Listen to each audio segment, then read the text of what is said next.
네, 안녕하세요. 반갑습니다. 저는 한글 이름은 신은혜고요. 영국과 미국 이제 다양한 해외에서는 그레이스라는 이름으로 일을 하고 있는 마케터입니다. 오늘 일단 와주신 분들 너무너무 감사드리고요. 오늘의 주제는 글로벌 마케터의 커리어와 성장 전략으로 잡아봤고요. 관련해서 네 가지의 꼭지로 설명을 드려보려고 해요. 첫 번째는 제가 마케터로서 어떻게 해외에 취업했는지, 그리고 저의 커리어 과정을 조금 간략하게 이제 요약을 해봤고요. 두 번째는 해외와 국내가 마케팅이 어떻게 다른지에 대해서 그 특징을 5가지 정도로 설명해 드리려고 합니다. 세 번째는 글로벌 마케터는 어떻게 자기 개발을 해야 하는가에 대한 저 나름의 생각을 정리를 했고요. 마지막은 짧지만 해외 직장 생활을 하면서 느꼈던 것들, 그리고 이직하고 승진하면서 이런 팁들을 꼭 전달드리고 싶다 하는 것들을 간략하게 한번 요약을 해봤습니다. 일단 저를 먼저 소개해 주셨지만 또 한번 간단하게 소개를 해볼게요. 저는 그레이스고요. 남아공, 아랍에미리트 등 여러 국가에서 실무 경험을 쌓은 후에 지금은 현재 영국에서 미국 기업의 글로벌 디멘전 디렉터로 일을 하고 있습니다. 왼쪽에 보시는 사진 아래에 QR코드가 하나 있는데요. 저의 링크드인 프로필이에요. 혹시나 링크드인 사용하시는 친구분들 계시면 이렇게 캡처해서 링크드인 친구를 하면 좋을 것 같습니다. 자, 첫 번째 섹션 한번 시작해 볼게요. 마케터로서 어떻게 해외에 취업하게 됐는가? 이 장을 준비를 하면서 제가 부제를 하나 달아봤거든요. 부제가 사소한 우연, 인생의 기회가 될 줄이야 입니다. 어떤 내용일지 궁금하시죠? 저는 정말 제 생각에 지극히 평범한 사람인데요.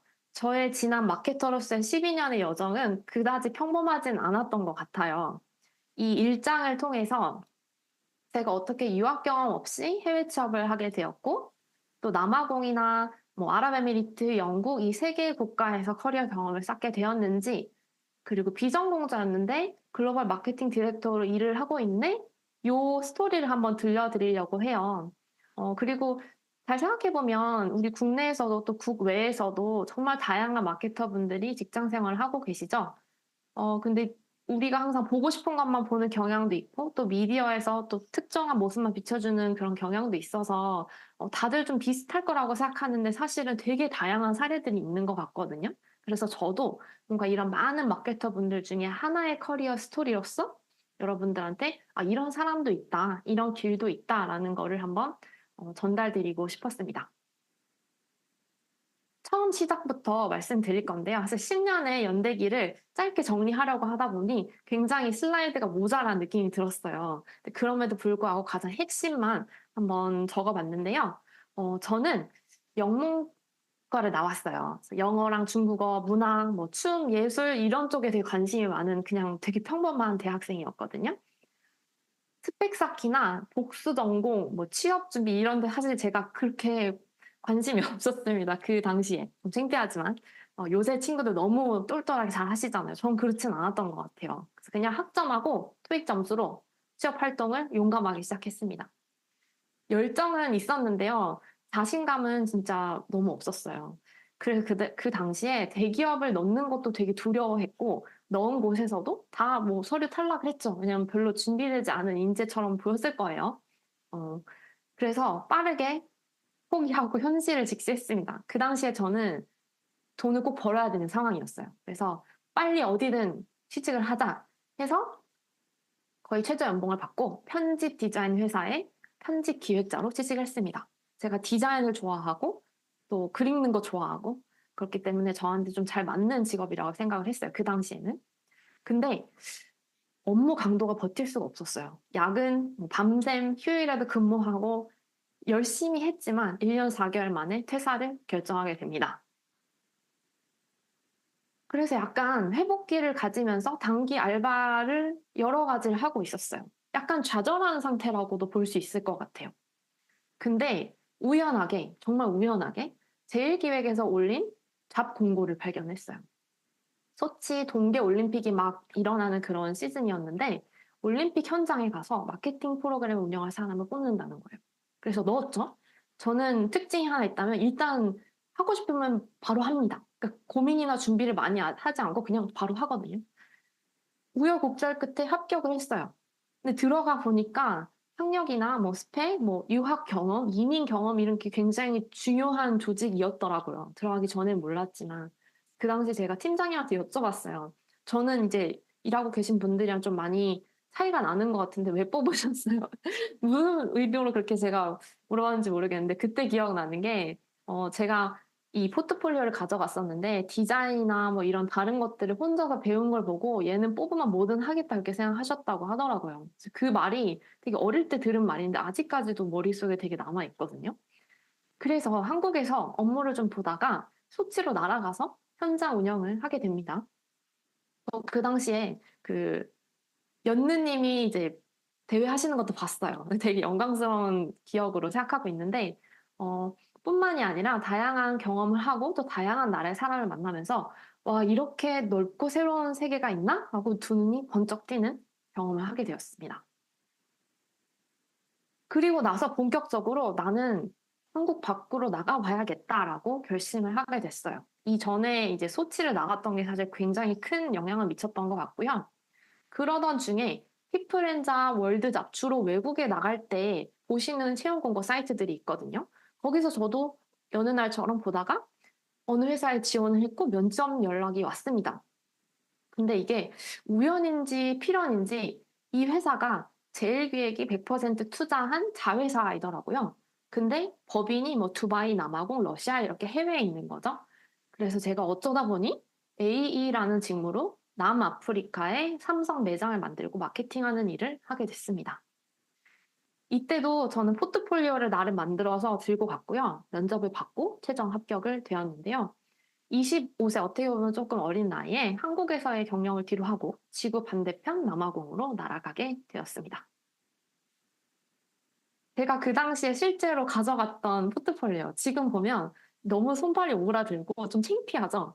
근데 좀 다행이라고 생각하는 거는 그때부터 제가 뭔가 했던 게 다 남아 있어서 오늘 이 자리에서 웨비나 할 때 여러분들께 잠깐이나마 보여드릴 수 있다는 게 되게 다행이라는 생각이 들더라고요. 그리고 나서 제가 남아공에서 두바이로 이동을 하게 됩니다. 왜에 대해서 좀 궁금하실 수도 있는데요. 이건 좀 개인적인 이야기지만 제가 남아공에서 한국 회사를 다니면서 지금의 남편을 만났고요.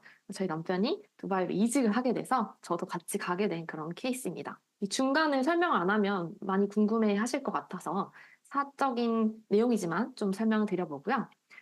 두바이는 글로벌 기업이 모두 모인 중동의 허브라고 불려요. 그 당시에 중동에 진출하거나 사업을 확장하는 기업들이 굉장히 많았어요. 그래서 일단 두바이로 갔고요. 거기서 취업 준비를 시작했습니다. 이번에는 잡사이트 말고 외국 사람들이 많이 쓰는 링크드인이라는 플랫폼을 통해서 헤드헌터와 연락이 닿게 됐어요. 그래서 그 헤드헌터가 중국인이었고 제가 중국어를 할 줄 안다는 걸 알고 이제 중국에서 두 번째로 큰 CCTV 회사에 저를 추천해줬습니다. 당연히 면접을 봤고요. 영어로 업무를 하는 환경이었지만 제가 이전에 뭐 고등학교부터 대학교 때까지 중국어를 열심히 공부를 했던 경험이 있는데 그걸 살려가지고 분명 그 당시에 정말 어버버한 애기 수준의 중국어였을 텐데 자기소개 열심히 했어요. 열정이 가득 차가지고 그걸 좋게 봐주셨던 것 같아요. 실제로 일을 하면서 영어랑 중국어 모두를 사용했는데요. 이때 중국어 실력이 진짜 폭발적으로 늘었거든요. 그래서 이전에도 뭐 중국어를 뭘 딱히 해야겠다 생각하고 공부한 건 아니었는데 굉장히 빛을 발하는 그런 계기가 되었던 것 같아요. 이런 면에서 저는 항상 뭔가 그 스티브 잡스 얘기했던 여러 점들을 이어서 하나의 선을 만든다는 것을 되게 크게 실감하게 되었던 것 같아요. 중동 국가를 막 다니면서 전시와 필드 마케팅 위주로 경험을 쌓았고요. 이 당시부터 이제 웹사이트를 업데이트하고 소셜미디어를 관리하는 온라인 마케팅이라는 것에 대해 알게 됐습니다. 그 디지털 마케팅을 조금 경험을 해보니까 너무 좋은 거예요. 전시가 굉장히 힘든 일이거든요. 출장도 많고 밤샘도 많고 나는 디지털 마케팅 해봐야겠다라고 생각을 한 거죠. 그래서 그 당시에 디지털 마케팅 경험이 당연히 없죠. 근데 이번에도 포포를 열심히 준비해가지고 면접을 보러 갔어요. 그 기업은 여기 이제 사진에 보시는 것처럼 영국인이 소유한 1000명 정도 되는 기업이었고요. 두바이에 있는 기업이고 저는 이제 CRM 마케터라는 직급으로 일을 하게 됐습니다. 이때부터 제가 완전 본격적으로 디지털 마케팅의 매력에 푹 빠지게 된 거죠.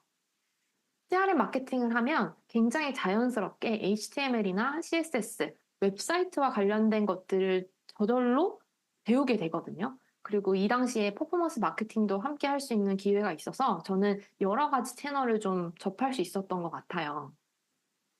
근데 외국 회사들이 이제 우리나라처럼 사수, 부사수, 뭔가 이제 경험이 있으신 분들이 새로 들어온 친구를 가르쳐 주는 그런 개념이 전혀 없어요. 그렇다 보니까 저 혼자서 정말 맨땅에 헤딩을 해가면서 구글을 친구 삼아서 모르는 건 구글에 무조건 물어보고 그렇게 해서 혼자 디지털 마케팅의 기초를 나름 저는 쌓았다고 생각을 합니다. 그리고 이 당시에 제가 맨체스터의 MBA 프로그램을 공부를 하고 있었거든요. 다행히 영국에 있는 학교지만 글로벌 센터들이 있었어요. 그래서 교수진들이 날아와서 워크숍을 해주고 이런 과정인데 보통은 1년에 끝나지만 2년 과정은 파트타임으로 할 수 있고 이거를 수료하면 본교에서 수료한 거랑 똑같은 자격증이 나오는 자격증, 수료증이 나오는 그런 MBA 프로그램이었습니다. 그래서 이 당시에 뭐 2년 동안 공부도 하고 일도 하면서 축적의 시간을 가졌다고 저는 생각을 해요. 경영 전반에 대해서 배울 수 있는 기회가 되었었고요. 이 당시부터 제가 나는 비즈니스 전략에 엄청 매력을 느끼는 사람이구나를 알게 되었던 것 같아요. 만약에 제가 MBA를 안 했으면 그러한 면이 있다라는 걸 잘 몰랐을 것 같거든요. 그래서 이렇게 조금 스스로 커리어를 업그레이드 하면서 그 당시에 시니어로 승진도 하게 되고 처음으로 뭔가 팀원을 관리하는 그런 역할을 하게 되었습니다. 마찬가지로 이 회사에 들어갔을 때 제가 준비했던 포트폴리오고요. 이때는 조금 바뀌었죠. 업데이트가 되었습니다. 그리고 나서 지금 제가 살고 있는 영국으로 오게 됩니다. 영국으로 와서 거의 한 달 만에 미국 IT 기업에 이직을 하게 되었어요. 근데 사실 이때 조금 경기가 좋았어요. 그래서 우리가 이직을 할 때 잘 생각해 보면 그 글로벌 경제에 굉장히 큰 영향을 받는다고 저는 생각을 하거든요. 이 당시는 굉장히 좀 경기가 좋은 시기였고 열심히 준비한 만큼 바로바로 이직을 할 수 있었습니다. 두바이에서 진짜 고생을 하면서 받은 맨체스터 MBA 석사가 있잖아요. 근데 또 그 석사가 영국 대학교 거라서 사실 이게 도움이 많이 됐다고 저는 생각을 하거든요. 직접 물어보지는 않았지만, 그래서 이렇게 도움이 될 줄 몰랐지만 또 열심히 한 게 좀 잘 이어진 것 같아서 그 당시도 좀 신기하다라고 생각을 했었고요. 이 회사에 오면서 저는 아프리카, 중동뿐만 아니라 유럽과 아태 지역을 다 맡게 되었습니다. 전체적인 디지털 마케팅 플랜을 짜고 실행하는 역할을 했고요. 근데 출근한 지 한 달 만에 코로나가 터졌어요. 그래서 원래는 사무실을 나갔거든요. 근데 이때부터 풀 재택으로 전환이 됩니다. 그리고 그 후로부터 지금 2024년까지 저는 여전히 풀 재택으로 일을 하고 있어요. 제가 그때 당시 살았던 집 이름이 우리가 제공해 준다는 게 오션 워프이거든요.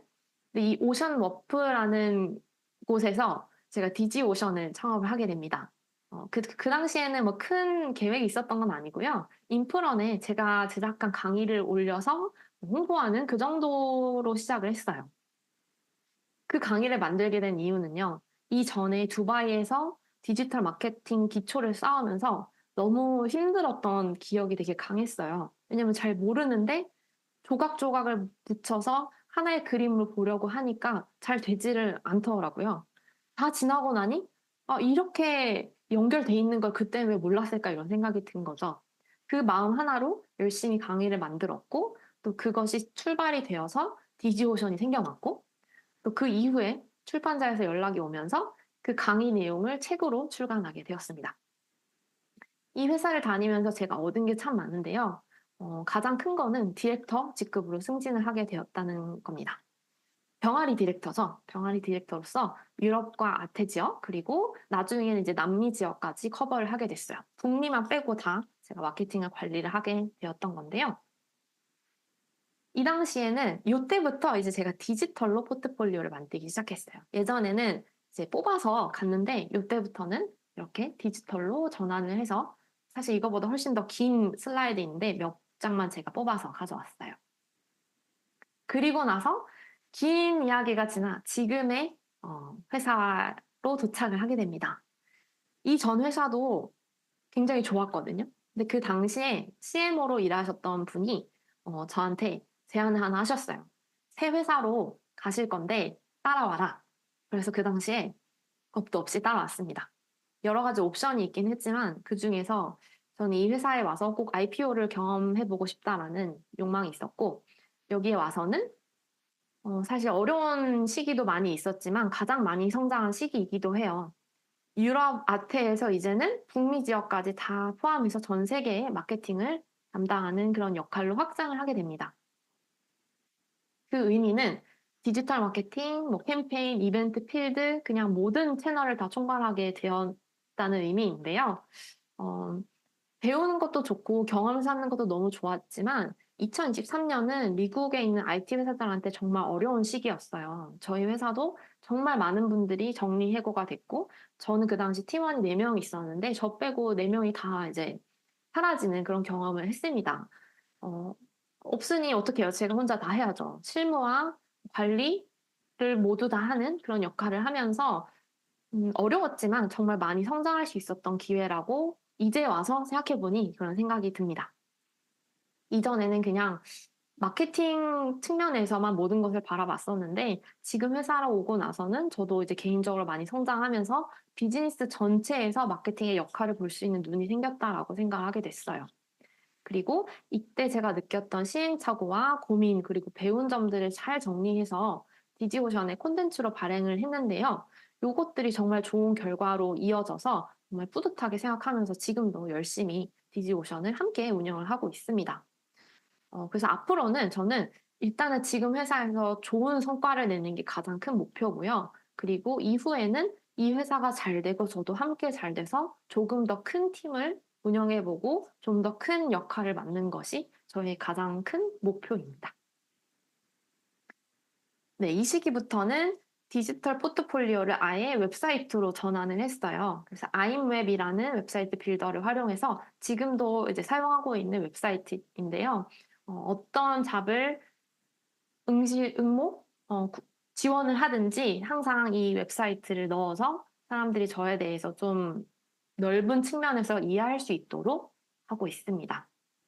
간단하게 이제 제가 10년 동안 커리어 생활을 하면서 해외 취업을 어떻게 했고 이직을 어떻게 했는지 경로만 조금 설명을 드리고 다음 장으로 빠르게 넘어가 보려고 해요. 첫 번째는 당연히 구인구직 사이트이죠. 사람인, 피플앤잡, 월드잡 등등이 있을 거고요. 두 번째는 링크드인 혹은 링크드인을 통해 연락을 받은 헤드헌터인데요. 만약에 해외 취업을 생각하고 계신 마케터 분이시라면 반드시 링크드인은 정말 꼭 필요한 플랫폼이니까 잘 익혀두시는 걸 저는 추천을 드려요. 마지막으로 레퍼럴.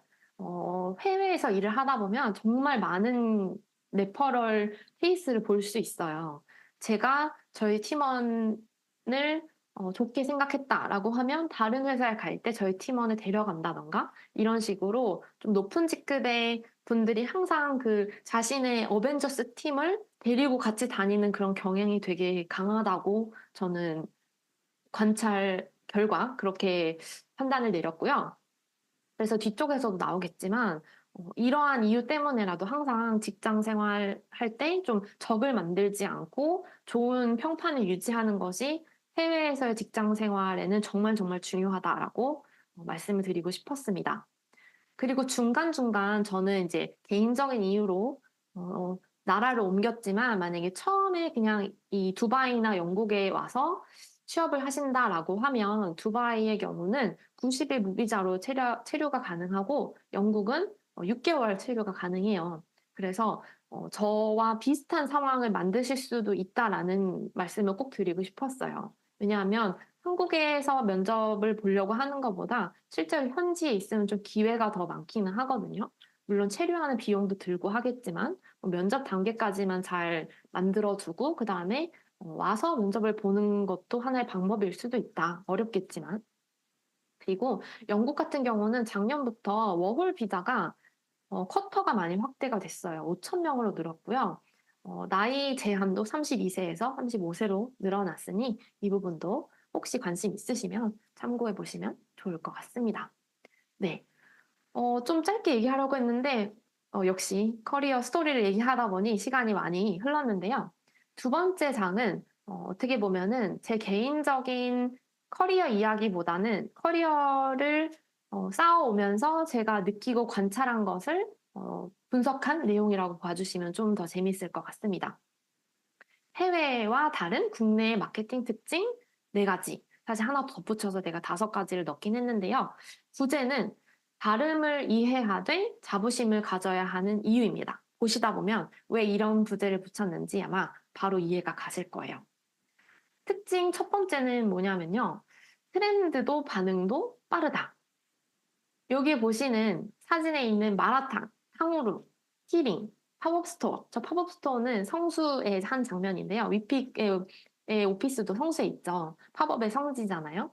이제 이러한 키워드를 보면서 느껴지는 게 있다면 아마도 빠르게 뭔가 트렌드가 되었다라는 것일 텐데요. 해외 마케터로 일하면서 가장 크게 느끼는 점이기도 해요. 한국 소비자들은 해외 소비자들에 비해서 새로운 트렌드에 매우 매우 민감하다. 정말 민감하다. 그래서 기업과 마케터들이 이렇게 변화하고 있는 트렌드를 빠르게 캐치해서 빠르게 반응하는 게 너무 중요합니다. 이 중요함의 의미가 저는 사실 생존과도 직결된다라는 생각까지 이르게 되었는데요. 빨리빨리 시장을 읽고 소비자가 원하는 것을 읽고 그거를 제품이나 서비스로 내어놓는 것이 기업한테는 정말 중요하지 않을까 하는 생각을 하게 됐습니다. 특히 우리 국내에서 한정해서 얘기를 하면 그렇다고 생각이 들고요. 두 번째 특징은 어떻게 보면 특징 1하고도 좀 연관이 되어 있는데요. SNS와 인플루언서의 영향력이 진짜 강력하다는 점이에요. 특히 유튜브랑 인스타라는 매체가 정말 많이 사용되고 있죠. 다들 한 번씩 들어보셨을 그런 내용일 텐데요. 유명 연예인이나 유튜버, 인스타그램 인플루언서 같은 분들을 통한 마케팅이 매우 매우 효과적인 편입니다. 뭐 그렇다고 미국이나 영국 다른 나라에서 이런 마케팅을 안 하는 건 아닌데요. 제가 느꼈을 때는 한국에서의 그 보편적으로 사용하는 빈도는 훨씬 더 높은 것 같아요. 전 산업에 걸쳐서 인플루언서 마케팅이 굉장히 활발히 이루어지고 있다. 그 이유를 한번 생각해 보면 가장 큰 거는 사실 인플루언서를 신뢰한다라는 점일 것 같아요. 미국이나 영국 같은 외국이랑 비교를 해보면 이들은 조금 약간 비판적인 시각을 좀 많이 갖고 있는 것 같고요. 나라 자체에서도 이런 인플루언서를 통한 마케팅의 규제나 규범 같은 것들이 조금 우리나라보다는 허들이 높은 편입니다. 그렇기 때문에 신뢰도가 높고 사람들이 좋아하니까 당연히 기업이나 마케팅을 하는 사람들 입장에서도 좀 더 많이 인플루언서를 활용하게 되는 거겠죠. 세 번째 특징은요, 해외와 조금 마케팅 메시지 소구점이 다르다는 거예요.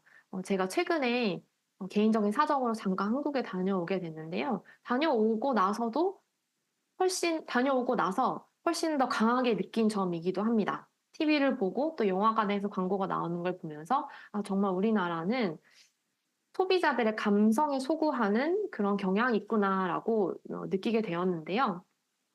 이성적인 판단보다는 감정적으로 좀 공감이나 반응을 유도하는 형태의 메시지가 참 많다고 생각이 들었습니다. 그래서 제품의 기능이나 어떤 제품 자체보다는 사용 경험 혹은 감성적인 가치, 뭔가 가치를 조금 더 강조하는 편인 것 같고요. 아마도 정서적인 유대감을 조금 중요시하는 문화라서 조금 이런 점이 강하게 작용되지 않았나라는 저만의 분석을 한번 붙여보고 싶고요. 아, 그럼 다른 나라는 어떻게 마케팅 하나요? 이게 지금 도리토스 아시죠? 도리토스 이제 과자인데요. 이 슈퍼볼이라는 굉장히 중요한 행사가 있어요. 미국에는 스포츠 행사인데 그때 이제 탑 10 광고 이런 식으로 슈퍼볼 행사에서 보여져가지고 아주 인기가 많았던 광고들을 모은 그런 시리즈 그런 것들이 많이 있어요. 그 중에 하나인데요. 정말 유치해 보이지만 스토리텔링이에요. 그냥 이제 뭐 어떤 사람이 도리토스를 사러 매장에 갔는데 하나밖에 안 남았고 그거를 어떤 청년이 가져가라고 하니까 할머니 두 분이 그거를 가지고 뺏어와야겠다 하면서 싸우다가 결국은 도리토스를 되찾아왔다 뭐 이런 내용인데 약간 이런 느낌으로 스토리텔링이 좀 많이 강조되는 그런 편인 것 같습니다. 그리고 아무래도 미국이 좀 개인주의 사회로 좀 잘 알려져 있잖아요. 그만큼 좀 개인, 사회보다는 개인에 집중하는 편이라고 저는 느꼈습니다. 영국은 제가 살고 있는 곳인데요. 영국은 유머와 풍자의 나라예요. 근데 이 유머라는 게 약간 좀 sarcastic한, 좀 풍자적인 느낌이 있거든요. 어, 광고도 좀 비슷합니다. 유머러스하고 좀 위트 있는 메시지를 좀 좋아해요. 약간 막 깔깔 웃는 것보다 피식 웃게 되는 이런 종류를 좀 좋아하거든요. 여기 사람들은. 그래서 이런 유머러스하고 위트 있는 메시지 혹은 뭐 역사적인 스토리랑 현대적인 감성이 잘 합해진 이런 구와 신의 조화 이런 것들을 좀 선호하는 경향이 있다고 저는 생각이 들었습니다. 프랑스는 어떠냐면요. 예술의 나라잖아요. 예술과 문화적인 요소를 많이 강조하는 편이에요. 미적이고 감각적인 표현이 아주 중요한데요. 지금 보시는 스크린샷은 에어프랑스의 광고예요. 근데 에어프랑스 광고인데 에어프랑스와 관련된 내용 하나도 안 나와요. 이 여자분이 긴 드레스를 끌고 막 이 등대 같은 곳으로 올라가는데 한번 보시면 아시겠지만 정말 아름다운 영상이거든요. 영화처럼. 이런 스타일을 좀 선호한다라는 생각을 합니다. 고급스럽고 세련되고 뭔가 이미지를 통해서 감정에 소구하는. 특징 네 번째는요. 풍부한 로컬 마케팅 채널입니다. 이거 굉장히 한국인으로서 저는 엄청나게 자부심을 느끼는 부분이기도 해요. 우리나라는 자체적으로 개발한 플랫폼을 많이 사용합니다. 그렇기 때문에 이 플랫폼이 마케팅 매체로서도 많이 활용이 되는 거죠. 사실 옛날에 나온 것까지 다 생각하면 옛날에 뭐가 있었죠? 뭐 네이트, 싸이월드라던가 페이스북보다도 먼저 나왔잖아요. 어떻게 보면은 전신이라고도 할 수 있는데 다만 이제 우리나라가 영어를 쓰는 국가가 아니고 이제 지정학적으로 조금 외진 곳에 있다 보니 그만큼의 주목을 못 받았을 뿐 정말 훌륭한 사람들이 모여서 훌륭한 플랫폼을 많이 만들고 있다라고 생각을 하는데요. 글로벌 채널에서는 각각의 나라가 자기네가 자체적으로 만든 로컬 플랫폼이 그렇게 많지는 않아요. 그래서 미국이나 뭐 이제 주류 국가에서 만든 플랫폼을 활용해서 캠페인을 집행하는데요. 여기 이제 보이시는 다양한 뭐 메타, 링크드인, 유튜브 뭐 이런 것들이 있겠죠. 그래서 국내에서 인지도를 높이려면 로컬 채널을 통해서 마케팅을 하는 게 필수입니다. 그래서 사람들이 제가 외국 회사를 다니다 보니까 한국 시장을 뚫고 싶다라고 얘기할 때 좀 간단하게 생각하는 경향이 있는데, 저는 개인적으로 한국 시장을 뚫는 거는 정말 정말 어려운 일이고, 여기를 뚫으면 다른 어느 나라도 뚫을 수 있는 그런 저력이 있는 브랜드일 거다라고 생각이 들 정도예요. 보시는 것처럼 다양한 채널이 있는데요. 나라마다 좀 선호하는 채널들이 많아요. 서로 달라요. 그래서 미국 같은 경우는 국토가 엄청 넓죠? 그렇다 보니까 우리나라처럼 팝업 이벤트가 이렇게 활성화돼 있지는 않아요. 그게 사실상 불가능해요. 왜냐면 밀도가 높지가 않기 때문에. 대신에 장거리 운전을 많이 해서 운전하면서 듣는 팟캐스트 같은 채널이 조금 더 인기가 있어요. 근데 우리나라 같은 경우 팟캐스트를 뛰어넘어서 이제 영상을 바로 가버린 거죠. 그리고, 네, 이렇게 약간 나라의 특성에 따라서 그 나라를 구성하는 민족의 특성에 따라서 마케팅 채널 또한 많이 달라진다. 우리나라의 경우는 우리가 만든 플랫폼을 많이 쓰는 경향이 있다라는 점을 전달해보고 싶었고요. 마지막 특징 다섯 번째는 상향 평준화된 국내 마케팅 퀄리티. 저는 이 부분에 있어서 굉장히 큰 자부심을 느끼고 있습니다. 동시에 조금 어려운 점도 있다라는 생각이 드는데요. 일단 상향 평준화됐다는 게 어떤 의미냐라고 물으신다면 마케팅 캠페인이 너무 경쟁적이에요. 외국은 이렇게 경쟁이 이렇게 기본적으로 치열하지 않거든요. 뭔가 잘 나가는 일부 선진 기업들만 훌륭한 마케팅 캠페인을 한다고 보시면 돼요. 근데 한국은 이 퀄리티 자체가 글로벌 기준으로 봤을 때 매우 높은 수준이에요. 작은 브랜드들도 너무 마케팅을 잘하는 거죠. 두 번째는 고객 서비스와 경험을 중시하는 편인 것 같습니다. 이러한 의미에서 퀄리티가 높다라고 생각이 들고요. 이것도 역시나 경쟁이 심하다는 거에서 좀 연관이 있다고 생각하는데요. 고퀄 제품과 서비스가 많고 가격은 또 낮아요. 왜냐면 경쟁이 치열하니까. 그렇다 보니 소비자들의 높은 기대치에 부응하기 위해서 뭔가 고객 서비스와 경험을 중시하는 그런 경향이 있다. 그리고 트렌드가 빠르고 제품 또한 혁신적으로 많이 출시가 된다. 요 속도는요, 사실 서구 브랜드가 거의 따라오기 어려운 속도라고 보시면 될 것 같아요. 제 개인적으로 정말 그렇게 생각하거든요. 그래서 우리 한국의 마케팅이 가진 어떤 부족한 점만 조금 극복을 하면 글로벌 시장에서 충분히 경쟁력이 있다고 생각하고 더 많은 브랜드들이 글로벌 시장에 진출했으면 좋겠다라는 바람도 있어요, 저는. 마지막으로 디지털 마케팅과 이커머스가 많이 발달했다. 왜냐면요, 인터넷 보급률도 엄청 높고요. 속도도 굉장히 빠릅니다. 실제로 미국 가보면 샌프란시스코에서도 우리나라 인터넷만큼 그렇게 빠르지가 않은 것 같아요. 이러한 IT 인프라가 잘 돼 있기 때문에 디지털 마케팅이나 이커머스에 있어서도 강점이 있고 또 소셜미디어 사용률도 높고요. 그래서 모바일 마케팅도 잘 발달해 있습니다.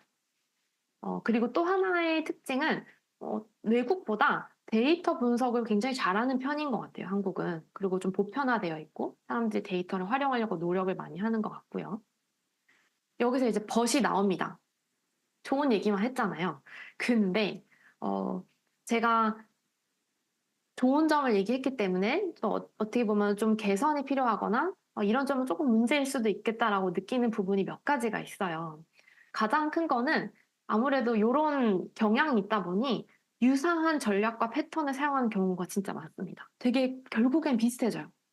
그리고 과장 광고나 허위 광고, 부적절한 표현 이런 문제들도 심심치 않게 있는 것 같아요. 특히나 어그로성이나 과장을 많이 해서 사실 그 제품이나 서비스의 가치보다 너무 높게 프리미엄 가격 전략을 쓰는 곳들도 많이 보는데요. 제가 느끼기에 외국에서는 그런 사례가 그렇게 많지는 않은 것 같아요. 한국에는 오히려 그런 프리미엄 전략이 잘 먹히는 것 같다라는 생각이 들고 이 부분이 반드시 건강한 그런 문화인 것 같지는 않다는 생각을 합니다.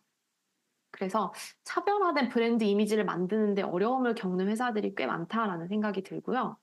동시에 이러한 이유도 있겠지만 외국처럼 좀 작지만 되게 오랫동안 이어져 오는 브랜드들이 그렇게 많지는 않은 것 같아요. 빨리 생겼다가 빨리 없어지고 지속적인 가치를 추구하기가 조금 어려운 환경이 아닌가라는 생각을 덧붙여 보면서 마지막으로 그럼 이런 특성을 왜 갖게 됐을까요? 라고 물어보신다면 저는 간단하게 네 가지를 뽑아보고 싶어요. 이 부분은 아마 여러분들 또한 잘 아실 거기 때문에 간단히 한번 얘기를 해보고 다음 장으로 넘어가 보려고 하는데요. 일단 너무 좁습니다. 작고 밀집돼 있고요. 대도시에 또 다 모여 살고 있잖아요. 뭔가 정보가 퍼지기에 너무 퍼펙트한 환경이에요. 새로운 트렌드랑 제품이 나오면 사람들이 그냥 길을 가면서 너무 잘 볼 수 있는 그런 환경인 거예요. 그리고 교통 인프라도 좋고 뭔가 상품을 유통해도 빠르게 전달이 될 수 있는 그런 구조라고 보시면 됩니다. 그래서 이런 특성을 갖게 된 것 같고요. 이것 때문에 치열한 경쟁이 생겼다고 볼 수도 있을 것 같아요. 제한된 시장에서 더 많은 소비자한테 우리 제품을 팔아야 된다고 하면 기업들이 정말 열심히 치열하게 경쟁을 하겠죠. 그럼 어떡해요? 살아남으려면 트렌드를 따라가고 또 선도해야 되고 그러다 보니 제품 수명 주기도 짧아지고 소비자는 좀 익숙해요. 당연한 거 아니야? 빨리 새로운 거 내놔야지. 이게 서로를 좀 압박하는 그런 경향이 있다라는 생각을 저는 많이 하거든요. 그래서 소비자도 뭔가 기대치도 높고, 경쟁이 좀 심한 소비 문화 때문에 뭔가 남들과 다르지 않거나 뒤처지지 않으려는 그런 심리도 조금 있는 것 같습니다. 세 번째는 높은 SNS 사용률인데요. 한국의 SNS 사용률이 전 세계 2위예요. 세계 평균보다 약 2배가 높거든요. 되게 많은 사람들이 많은 확률로 SNS를 사용하고 있다. 그래서 여기를 통해서 접하는 정보의 영향을 많이 받고 구매 결정을 할 때 인플루언서 리뷰나 추천을 좀 많이 참고하는 편인 것 같다. 이러한 것 때문에 이제 아까 말씀드렸던 인플루언서 마케팅이 좀 잘 된다라고 보실 수 있을 것 같고요. 마지막으로 좀 문화적 특성인데요. 집단주의가 있다라고 볼 수 있을 것 같아요. 외국에 비해서 비교적으로. 왜냐면 문화적이나 언어적으로 되게 동질적인 사회인 것 같습니다. 그래서 다 한국어를 쓰고 생긴 것도 비슷하고 종교도 거의 비슷하고 하다 보니까 조금 남들과 비슷해야 된다라는 약간의 그런 생각들이 많이 머릿속에 자리 잡고 있는 것 같고요. 주위 사람들이 쓰고 주위 사람들이 먹고 입는 것에 좀 영향을 많이 받는 편인 것 같다. 그리고 또 우리나라에 또 빨리빨리 문화가 있잖아요. 이런 신속하게 결정을 내리는 것도 기업과 소비자 모두가 갖고 있는 특성이기 때문에 이런 네 가지 정도 이유로 앞서 말씀드린 5가지 특성이 나온 게 아닐까 생각이 듭니다. 네, 그래서 조금 어떻게 보면 커리어와 살짝 다른 내용을 제가 압축해서 설명을 드렸는데요. 다시 좀 커리어 쪽으로 돌아와서 글로벌 마케터로서 어떻게 자기 개발을 할 수 있는가 팁을 좀 정리해 봤어요. 부제는 멈추지 않는 성장을 향한 길, Connecting the Dots. 제가 이 표현을 너무 좋아해서 항상 여러 군데에서 쓰고 있는데요. 첫 번째는 한국인으로서의 강점과 약점을 파악하는 것이라고 생각해요. 이것만 좀 잘 알아도 해외 직장 생활에 정말 큰 도움이 된다고 저는 생각을 하거든요. 물론 우리 개개인이 다 다르죠. 한국에서도 정말 많은 사람들이 모여 사니까 일반화할 수 없겠지만 제 생각에는 문화적인 특성 때문에 보편적으로 공유하고 있는 특징이 있어요. 그리고 모든 사람은 완벽하지 않기 때문에 강점과 약점이라는 것이 있는데 강점은 뭐라고 생각하냐면요. 이 강점이라는 거는 한국인이 해외에 나와서 마케팅을 하거나 직장 생활하면 이런 게 보통 강점이다라는 의미예요. 업무 퀄리티가 너무 좋습니다. 속도도 무지하게 빠르고요. 그리고 왜 이렇게 또 성실하고 근면해요? 자기 개발이랑 노력도 너무 열심히 해요. 약점은 뭐가 있을 수 있냐면요. 자신감이 좀 떨어지는 것 같아요. 영어 문법 틀려도 여기 있는 되게 많은 외국 사람들이 진짜 자신감 있게 얘기하거든요. 그럼 상대가 약간 오, 저 친구 되게 영어 잘하네? 이렇게 생각이 들어요. 왜냐면 막 자신감이 넘치니까. 그런 것에 영향을 많이 받는 것 같아요. 그리고 겸손함이 좀 지나치다고 해야 되나? 그런 면이 좀 있습니다. 그리고 아무래도 우리가 조금 다원화되지 않은 환경에서 살았다 보니까 다양성을 수용하는 걸 좀 어려워하는 것 같아요. 이건 특히나 제 얘기예요. 조직에 스며들기 어렵다. 제 얘기입니다. 제가 스스로 겪었던 좀 어려움을 많이 표현을 했는데요. 그럼 어떻게 해야 되냐? 이런 것들 일단 이해를 잘 하고 강점은 나의 셀링 포인트로 강조를 하고 약점은 계속 생각하면서 의식적으로 조금씩 개선해 나가면 충분히 우리는 멋진 구직자로서 이제 잡시장에서 셀링을 할 수 있을 거라고 생각을 합니다. 두 번째 팁은요, 나를 좀 더 잘 이해하는 건데요. 사실 이게 참 어려운 일이에요. 발견하기까지 굉장히 오랜 시간이 걸리기도 하고요. 저도 이제 생각해보니까, 나에 대해서 제대로 아는데 거의 10년은 걸리지 않았나. 철이 들고부터, 그죠? 나의 강점을 잘 포장하고 하는 능력이 너무 중요합니다. 그러려면 내 역량이 뭔지를 알아야 돼요. 내 역량이 창의력인가? 설득력인가? 논리력인가? 친화력인가? 이게 뭐고 어떻게 증명할 것인가에 대해서 고민을 많이 해봐야 된다고 생각합니다. 그리고 어떤 업무를 더 좋아하고 어떤 업무를 싫어하는가? 그리고 커리어보다 더 큰 맥락에서 나는 어떤 사람인가에 대한 질문이 사실 가장 중요하다고 볼 수 있죠. 제가 이것만 말씀드리기에는 조금 너무 이제 뜬구름 잡는 얘기일 수도 있을 것 같아서 조금 구체적으로 덧붙여 보았는데요. 결국은 나를 더 잘 이해하려면 제 생각에는 다양하게 시도해보고 적극적으로 부딪혀보고 끊임없이 질문하는 수밖에 없다. 그리고 준비를 너무 많이 하지 말고 바로 해보는 게 너무 중요하다라는 거를 꼭 강조를 드리고 싶어요. 팁 세 번째는 축적의 시간입니다. 앞서서 제 커리어에서도 축적의 시간이 있다라고 말씀을 드렸는데요. 저는 2017년부터 21년까지 이 7, 8, 9, 10, 11, 5년 정도가 저한테는 굉장히 밀도 있는 축적의 시간이었어요. 어떻게 보면 이때 배웠던 거를 바탕으로 그 이후의 커리어를 다 쌓았다고 보셔도 될 정도입니다. 기반을 쌓은 거죠. 3년에서 5년은 열심히 밀도 있게 지식과 경험을 축적하는 시간을 가지시기를 추천을 드리고요. 특히나 이때 느꼈던 점을 글로 정리하면서 회고해 보시는 걸 추천을 드려요. 저는 이제 커리어 중간부터 블로그를 통해서 좀 정리를 하긴 했는데 좀 아쉽더라고요. 그 이전부터 했으면 참 좋았을걸? 라는 생각을 합니다. 그리고 주기적으로 이 내용을 포트폴리오에 업데이트 해주세요. 업데이트를 하면서 나는 앞으로 향후 5년간 무슨 목표를 가지고 커리어를 이끌어 나갈 것인가를 같이 고민해보면 좋습니다. 여기서 하나의 팁은요. 어떻게 기록하고 무슨 형식으로 무슨 앱에다가 기록하는 건 전혀 중요하지 않아요. 그냥 휴지에다 써가지고 그거 모아도 되고요. 뭔가 느슨하지만 꾸준히 기록하는 연습을 하는 거를 저는 정말 강력 추천드립니다. 자, 이제 거의 끝을 향해 가고 있는데요. 네 번째는 T자형 마케터가 되자라는 팁이에요. 마케팅에서 특히 더 중요한 내용입니다. 특정 채널을 파는 그런 전문가를 목표로 하더라도 다른 채널에 대한 이해도는 정말 필수예요. 이게 마케팅이기 때문에 조금 더 그런 경향도 있거든요. 그래서 내가 뭐 퍼포먼스 마케팅 전문가가 되겠다라고 해서 광고 매체만 안다고 하면 저는 사실 마케팅의 한 절반밖에 모르는 거라고 생각을 해요. 그래서 러닝 바이 doing 제가 좋아하는 말 중 하나인데요. 하면서 배우는 게 가장 효과적이거든요.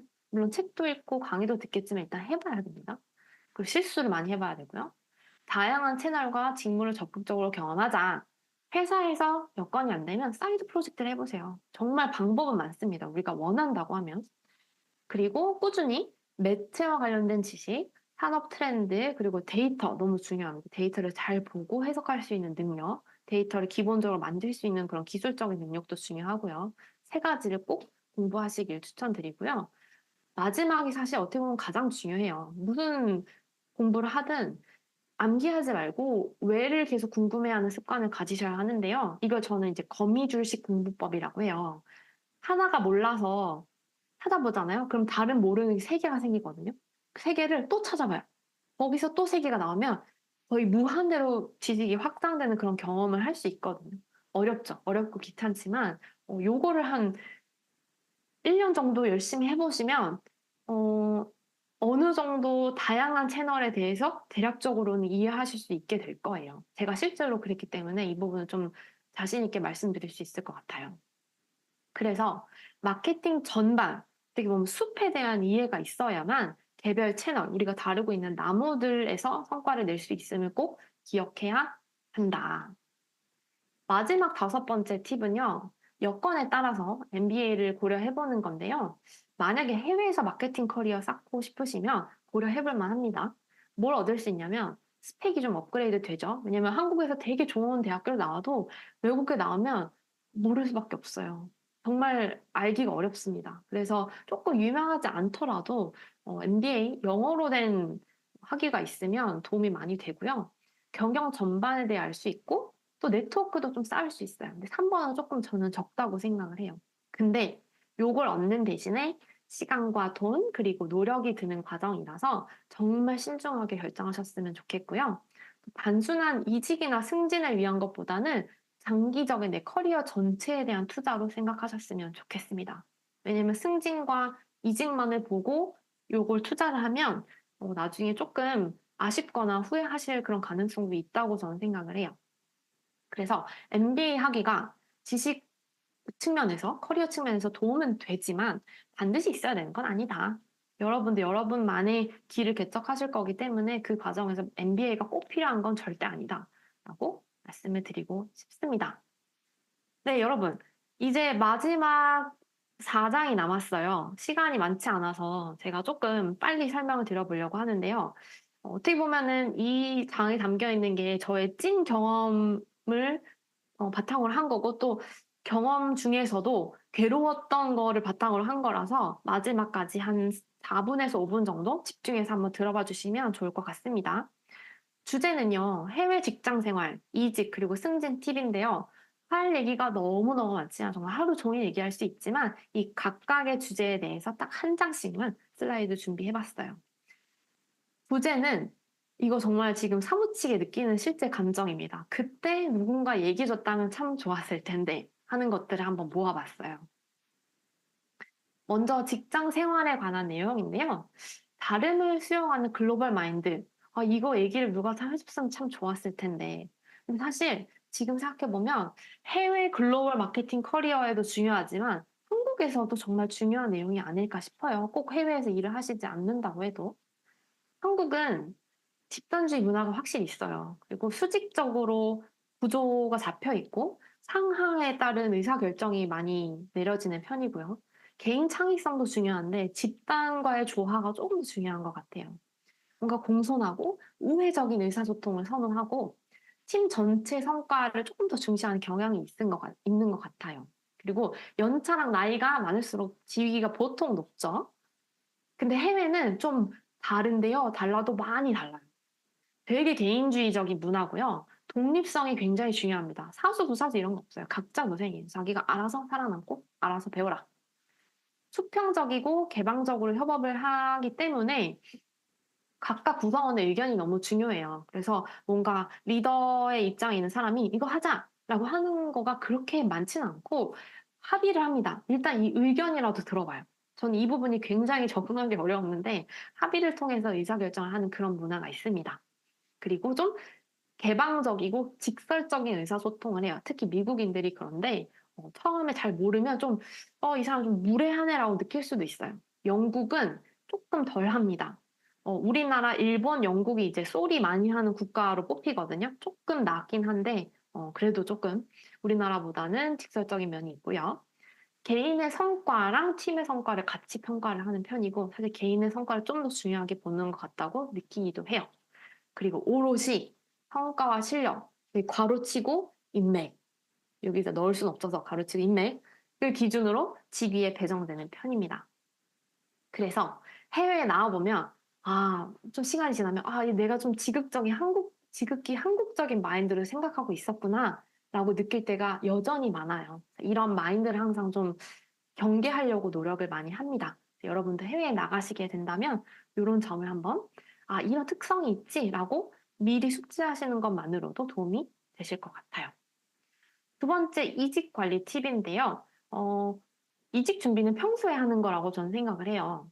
그리고 외국에서는 뭐 1년, 2년 정도의 이직이 크게 흥이 되지는 않거든요. 한국처럼 뭐 개월수 단위로 이때 뭐 했는지 서술하시 이런 경우는 거의 없어요. 그리고 이직에 있어서는 내부에서 승진을 하거나 아니면 이직으로 점프를 하거나 하는 것이 해외에서의 커리어 상승의 주요한 창구거든요. 이직은 연봉 상승의 기회가 있지만 항상 리스크를 가지고 있죠. 그래서 어느 한 가지라도 더 나은 기회일 때만 이직하시라고 저는 말씀을 꼭 드리고 싶어요. 도망치듯이 떠나면 반드시 후회한다. 이건 사실 한국 직장 생활에서도 적용이 되는 것 같죠. 아직 계획이 없을 때도 이거는 정말 제가 강력하게 추천하는 거예요. 부지런히 면접도 보고 내 시장 가치가 어느 정도인지 항상 감을 잡으시는 게 중요해요. 갑자기 이직 면접하려고 하면 잘 되지 않거든요. 그래서 평소에 링크드인 너무 중요한 채널이죠. 퍼스널 브랜딩 잘하고 포트폴리오 업데이트 잘하고 연락 오면 꼭 면접 한번 봐보세요. 안 돼도 되니까 일단 보고 내 가치가 어느 정도 되는구나. 난 이런 면접에서 좀 강하구나. 이런 점들을 알아가시는 게 너무 좋습니다. 그래서 감을 잃지 않기 위해서 항상 시장에 머물러라. 기회는 준비된다는 것이죠. 너무 뻔한 얘기지만. 마지막으로 승진에 관한 팁인데요. 실력하고 자신감이 합쳐지면 승진 급행 열차입니다. 그 전에 내가 어디까지 승진하고 싶은지 고민을 한번 해봐야 돼요. 나는 사람을 관리하고 싶은가? 아니면 실무를 하고 싶은가? 우리나라에서는 사람을 관리하는 좀 높은 직급으로 갈수록 뭔가 더 좋은 거라는 인식이 있지만 사실 그런 거 같지는 않아요. 특히 외국은 더 그렇고요. 내 성향에 따라 다른 거라고 저는 생각을 해요.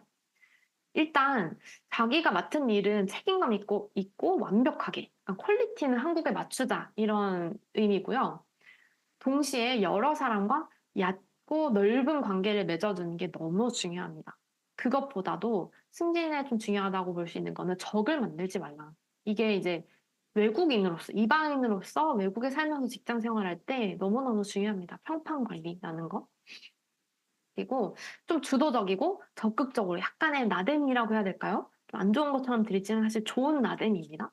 한국인 특유의 괜찮습니다. 아니면 뭐 겸손한 거 있죠. 여기 내가 껴도 되나? 이런 생각을 너무 많이 하기보다는 좀 약간 적극적인 모습이 외국 직장 생활에서는 정말 좋게 보여지는 그런 경향이 있어요. 그리고 직위가 높아질수록 비즈니스 감각, 다른 말로 하면 돈 버는 것에 대한 감각이 정말 중요해요. 돈을 내가 좀 밟지 못하다라고 하면 올라갈수록 더 힘드실 거라고 저는 생각이 들고요.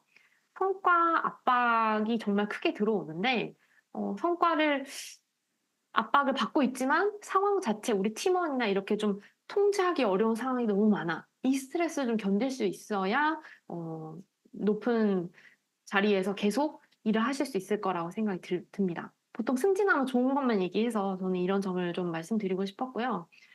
마찬가지로 자기 개발 승진에도 너무 중요하죠. 특히나 언어를 전달하는 능력, 문법을 맞는 능력이 아닙니다, 여러분. 전달하는 능력. 내가 이렇게 생각한다라는 걸 전달하는 능력이 너무 중요해요. 실력만큼 말 잘하는 능력, 즉 자기 PR하는 능력과 근거 있는 자신감 또한 너무 중요하다. 그래서 실력 플러스 자신감은 승진의 급행열차다. 라고 이렇게 제목을 적어봤습니다. 네, 그래서 빨리 끝내고 싶었거든요. 근데 좀 시간이 많이 넘쳤어요. 재훈님, 저희 이후의 과정 어떻게 해야 될지 모르겠네요. 괜찮습니다. 예, 감사합니다. 그, 감사합니다. 어, 말씀 잘 들었습니다. 뭐 여러 가지 인상 깊었던 부분들이 많이 있었는데요. 그, 계속 말씀하시는 중에 이렇게 계속 채팅으로 질문 여러분이 주셨어요. 그래서 네. 계속 질문 또 주시면 좋겠고요. 네, 저희도 이제 미리 그레이스님한테 궁금한 거 몇 가지 생각해 둔 게 있는데, 많이 있는데, 시간에 맞춰가지고 몇 가지만 질문 드릴게요. 네. 참여하신 분들은 채팅창에다가 남겨주시면 한꺼번에 또 제가 말씀드려서 답변 받는 시간 갖도록 하겠습니다. 아까 이제 짧은 시간 안에 많은 거 말씀해 주시려고 하다 보니까 맞아요. 그런 사례 같은 거, 이렇게 문화적 차이를 크게 느끼셨던 그런 경험? 그런 거 궁금합니다. 네, 문화적 차이 가장 크게 느끼는 거 딱 두 가지만 간략하게 말씀드리고 싶은데요. 첫 번째는 보통 한국에서 내가 맡은 거, 나의 부서의 일에만 관여를 하죠.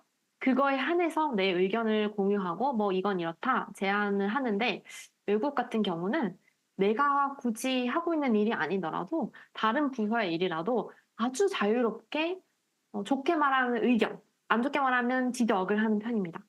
그래서 그 부분을 처음에 수용하는 게 굉장히 어려웠어요. 특히 제가 대상일 때.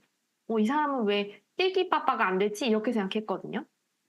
근데 해외 생활 한 10년 정도 하고 보니 이게 원래 이런 거구나. 그냥 누구든 말은 할 수 있는 거고 말을 했을 때 상대가 약간 열린 마음으로 제안하는 건 자유지 이런 분위기인 것을 파악하는 데까지 꽤나 오랜 시간이 걸렸던 것 같아요. 그 부분에서 뭔가 제안을 하고 의견을 내는 데 있어서 이런 범위가 좀 넓다. 우리나라처럼 좀 저 낄끼빠빠 안 되네 하고 좀 눈치를 보는 그런 분위기가 전혀 아니다. 이게 좀 문화적인 큰 특성인 것 같고, 두 번째는 그건 실제로 이제 제 전 회사에서 일을 하면서 가장 크게 느꼈던 건데, 뭐, 저희 상사분이 어떤 프로젝트나 어떤 결정을 내릴 때 실제로 다 물어봅니다. 팀원들한테.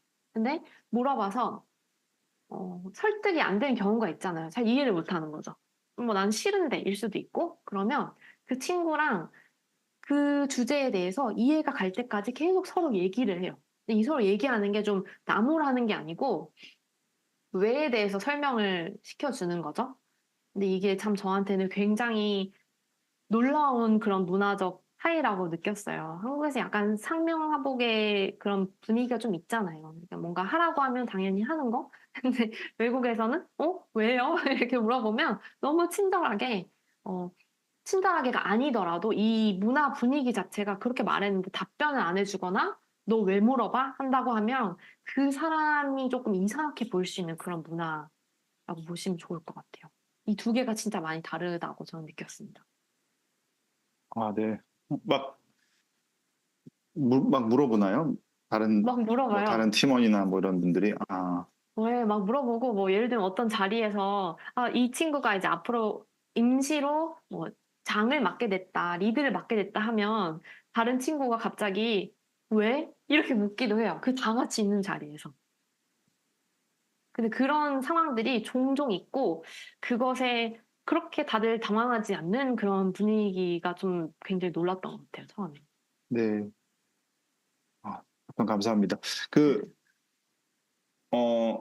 참가해주신 분들 네. 주리오님이 많이 궁금하신 것 같아요. 채팅창에 MBA에 관련해서 여쭤보셨는데 MBA 가시게 된 계기가 음, 궁금해지네요.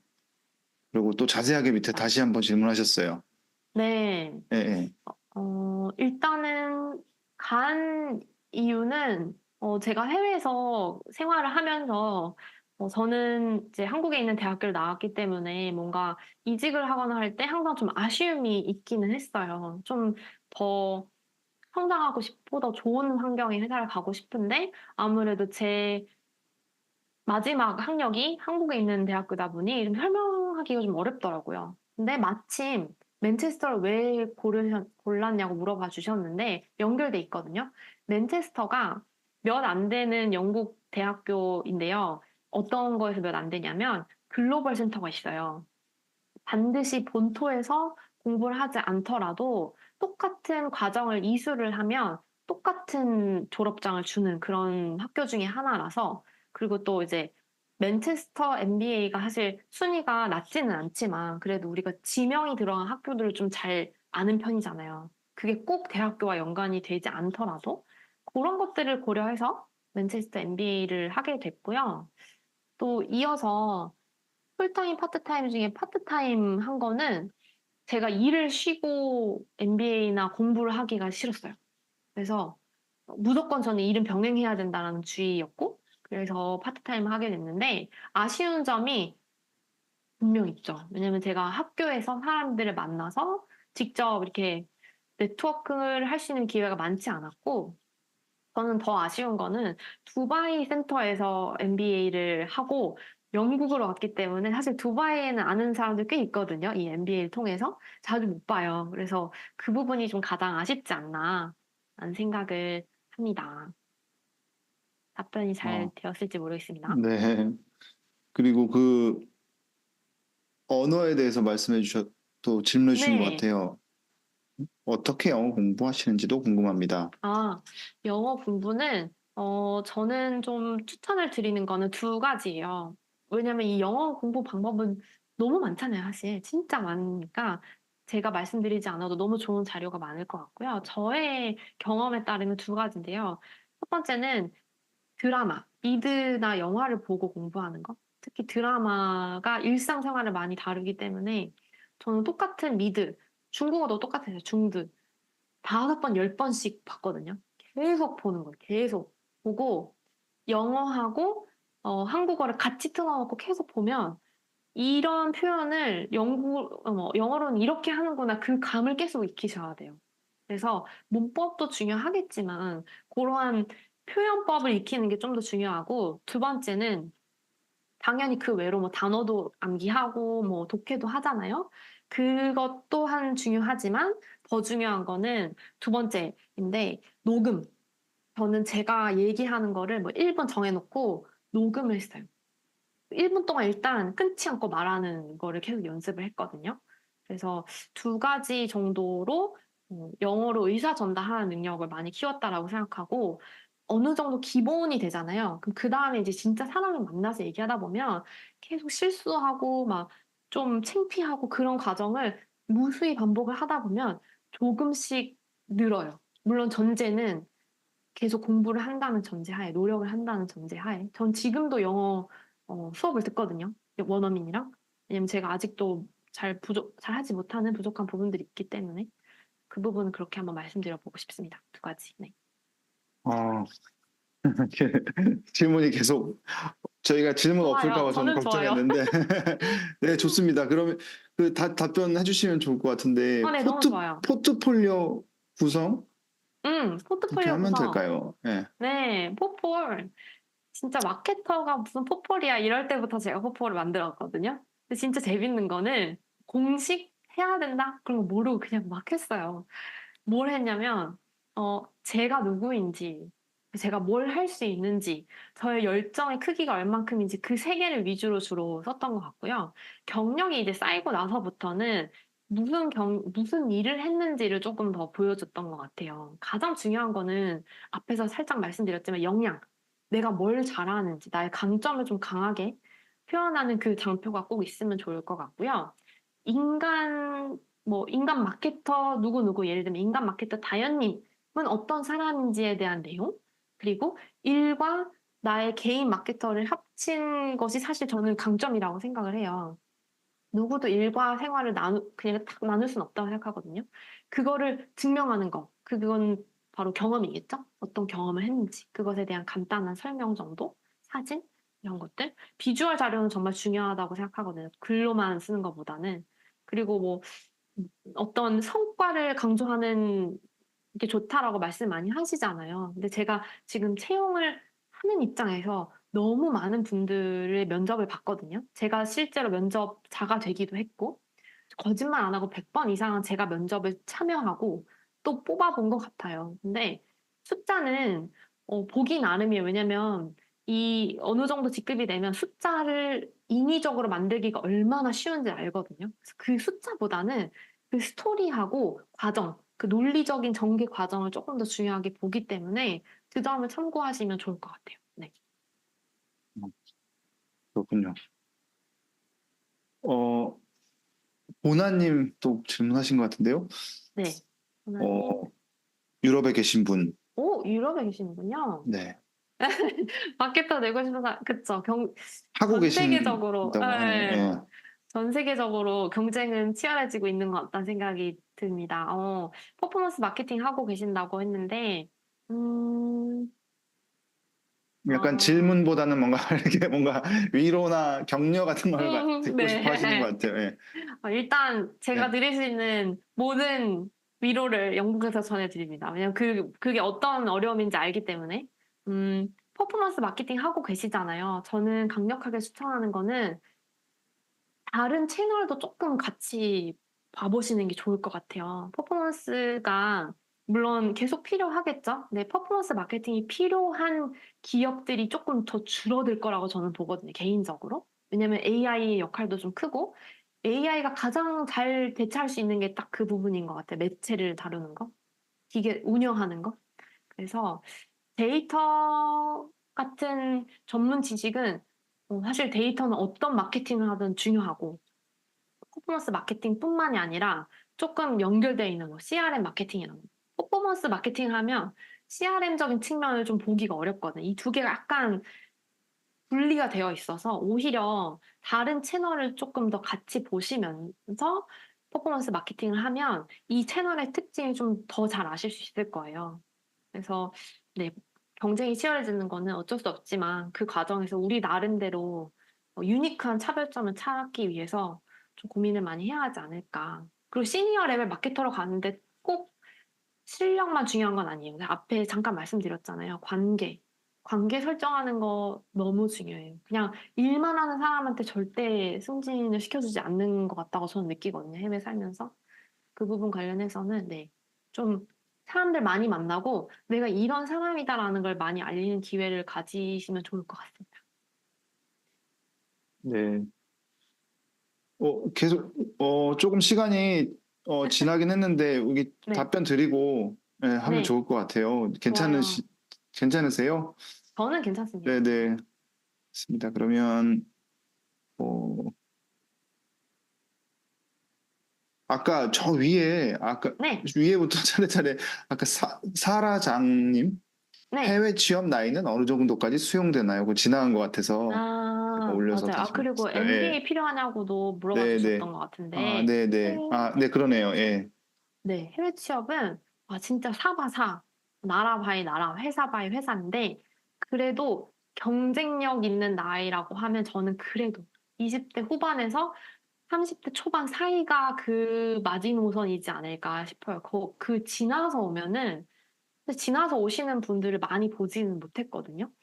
어떤 한국 회사에 뭐 주재원으로 오시거나 연계돼서 오시는 게 아니면 30대 초중반이 지나가면 조금 어렵다라고 생각이 듭니다. 근데 물론 회사 바이 회사예요. 사람들이 다 케이스가 다르기 때문에 보편적으로 저는 평균적으로는 그럴 것 같다라고 생각하고요. MBA가 필수는 절대 아닙니다. 그냥 마케팅 하려면 MBA를 따고 가야 되나? 이렇게는 생각 안 하셨으면 진짜 좋겠어요. 네. 그러면 이제 그리고 사라님 질문 답변 드릴 것 같고. 네. 네네. 워라밸 말씀해 주세요. 뭐 해외와 한국의 워라밸의 차이 뭐 이런 질문이신 것 같아요. 네, 너무 제가 좋아하는 질문인데 워라밸 진짜 좋아요. 진짜 좋은 것 같다고 저는 느끼는 게 물론 뭐 절대적인 시간의 측면일 수도 있잖아요. 그죠? 근데 그것보다는 그 사람들이 이 일에 대한 인식이 좀 많이 다른 것 같아서 그 부분이 참 워라밸이 높다라고 생각하는데 예를 들면 뭐 우리나라에서는 휴가를 갔을 때 당연히 좀 뭐 확인을 해야 되고 업무를 그런 기대가 이제 아예 없고요. 휴가 가면 그냥 걔는 없는 사람인 거예요. 그런 거가 저는 굉장히 자유롭다라고 느꼈고 그리고 누구도 야근을 하기를 기대하지 않는다. 약간 야근하는 게 좀 보편적이지 않은 그런 문화라는 거가 저는 너무 좋았던 것 같고, 야근이 불가피하다고 생각하진 않아요. 저는 뭐 외국 회사 다니면서 제가 일을 많이 했던 거는 제 개인적인 욕심, 나는 이거는 하고 싶어가 좀 더 컸던 것 같고, 상사가 시키는데 오늘 못해서 야근을 한다. 그런 경우는 거의 많이 없었고, 뭐 있다고 하면 진짜 드물게 있었던 것 같습니다. 워라밸은 정말 훨씬 좋은 편이에요. 여기는 뭐 막 승진하자, 더 많이 올라가자, 더 잘 벌자 이런 게 조금 덜해요. 확실히. 그냥 자기가 갖고 있는 그 생활과 삶에 좀 많이 만족하는 분위기가 좀 큽니다. 그래서 일에 대해 그렇게 집착하지 않는 것 같아요. 예. 뭐 두 가지 질문이 네, 한꺼번에 말씀드려도 될 것 같은데 네. 한국에서 경험하지 않아도 괜찮을까요? 한국에서 경력이 인정될까요? 어, 음, 한국에서 경험을 하지 않아도 괜찮다고 생각해요. 왜냐면 한국 경험은 제가 외국에서 사람 뽑으면서도 느끼는 건데 크게 쳐주기가 좀 어려운 것 같거든요. 만약에 여건상 그렇다면 뭐 1, 2년 동안 한국에 계시면서 그냥 가만히 있느니 그래도 경험한다라고 하시면은 괜찮을 것 같은데 외국에 오기 위해서 한국에서 먼저 경험을 쌓는다라는 건 저는 추천을 드리진 않아요. 그냥 일단 오시는 게 중요해요. 와서 하루라도 빨리 와서 여기서 뭐라도 인턴이라도 경험을 하면 그 이분들 입장에서는 일단 뭐 영국, 뭐 미국, 일단 여기서 뭐를 했네. 그게 좀 더 중요한 것 같아요. 한국에서 한 것보다는. 네, 네. 어? 이, 지, 이 질문을 마지막 질문으로 하겠습니다. 와요. 영국 취업 시장 분위기도 궁금합니다. 음, 영국 MBA 취업 이후 시장. 현지에서 취업하기 괜찮을지요? 음, 취업 시장이 여기도 크게 좋지는 않아요. 왜냐면 뉴스에서도 많이 보셨겠지만 물가도 높아지고 인플레도 있고 경제가 이제 전체적으로 좋지는 않거든요. 제가 개인적으로 느끼는 거는 그럼에도 불구하고 이제 한국보다는 조금 덜 치열한 것 같기는 하다. 왜냐면 여기는 이제 그 치열하다고 해도 사람들이 노력하는 정도의 차이가 좀 많이 나서 한국 분들이 좀 정말 눈에 띄게 열심히 하는 편인 것 같거든요. 그래서 제가 뭐 너무 가볍게 얘기할 수는 없겠지만 MBA 이후에 취업을 분명히 할 방법은 있겠죠. 있다고 생각하고, 음, 그죠. 있다고 생각합니다. 근데 좀 이 케이스 바이 케이스 좀 많이 다르긴 한데, 처음에 그냥 너무, 음, 기대만 높지 않으면 충분히 할 수 있다고 생각해요. 처음에 좀 뭐 예를 들면 3군으로 들어가도 너무 괜찮아요. 일단 들어가는 게 중요해요. 여기 해외에선. 그러면 조금 있다가 2군, 조금 있다가 1군 더 좋은 데로 계속 옮기면 되거든요. 근데 첫 출발이 계속 늦어지면 어려울 수 있어서 그 부분을 잘 생각해 보시면 충분히 승산이 있다라고 생각합니다. 감사합니다. 오늘 시간이 좀 지나서 그레이스님 팬덤이 있으신 것 같아요. 여기 계신 분들도 예, 원래 그 그레이스님 단톡방에 계셨던 분들도 통해서 오신 것 같고 감사합니다. 아무튼 저희도 처음에 연락드리고 이렇게 줌에서 만나서 오늘 웨비나 준비하는 시간 동안 너무 좋았고요. 오늘 참석하신 분들도 좋은 시간 되셨길 바랍니다. 저희 위픽에서 위픽 레터 웨비나 한 달에 한 번 계속 준비하려고 해요. 많이 또 다른 주제로 기대해 주시고 오늘 웨비나 다시 보기랑 그다음에 아까 그레이스님 책 네. 추첨하기 위해서 다시 보기 신청 설문조사 링크 채팅에 올렸어요. 네, 그러면 저희가 마지막 질문 하나만 할게요. 일을 떠나서 자유 시간에는 주로 무엇을 하면서 보내세요? 그 취미나 그런 것들이 마케팅에 어떤 영감을 주기도 하나요? 이게 제가 준비했던 건데 또 질문 많이 해주셔가지고 시간이 많이 지나서 예. 근데 저 그 질문 너무 좋아요. 왜냐면 진짜 영향을 많이 미치거든요. 저는, 사실 특별한 취미는 없는데 다양한 취미가 있어서 산책하거나 자전거 타거나 영화 보는 거, 뭐책 보는 거, 주로 뭐 이렇게 보는 걸 좋아하거든요. 근데 항상 머릿속이 이제 고민과 생각으로 가득 차 있는데 딱 그 순간에 몰입하게 되잖아요. 스토리라던가 풍경이라던가 그 과정에서 개인적으로는 정말 정말 많은 영감을 받는 것 같아요. 오히려 일하는 그 밀도 있는 시간보다 잠깐 느슨하게 쉬면서 다른 것에 집중할 때 갑자기 뭔가 해결이 안 될 것 같았던 게 아이디어가 생각난다던가 그런 경험을 너무 많이 해서 제가 꼭 하는 것들, 영화를 보고, 글을 보고, 밖에 나가서 산책을 하고, 자전거를 타고, 딱 요거를 하면서 보통 영감을 많이 얻는 것 같습니다. 감사합니다. 아, 네. 오늘 하여튼 좋은 시간이었습니다. 참석해주신 분들 모두 감사합니다. 또 그레이스님 감사합니다. 네, 또 다음에 감사합니다. 또 좋은 시간으로 다시 뵙겠습니다. 고맙습니다. 안녕히 계세요. 감사합니다.